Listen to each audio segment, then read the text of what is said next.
Megan Glasson here in Williamsburg, Virginia, and I need you to stick with me. We're about to cover a lot of territory. Imagine you're driving down a forest road, and you see what appears to be a puppy along the side of the road. Kind of looks like a little German Shepherd. Aww. It appears as though the puppy's been abandoned, and you're not some kind of cold-hearted monster, are you? So meaning to do the right thing, you stop, catch the pup, and then take him to the vet.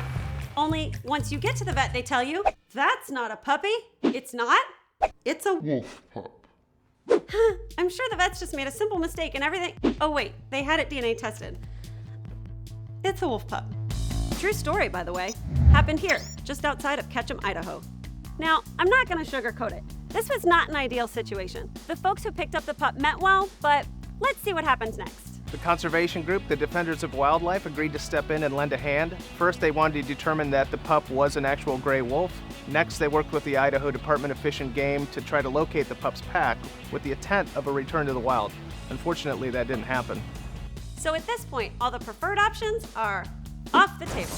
The best outcome now is to simply make the most of bad circumstances. They moved the wolf from Ketchum to Boise in order to take advantage of Zoo Boise's experience in handling wolves.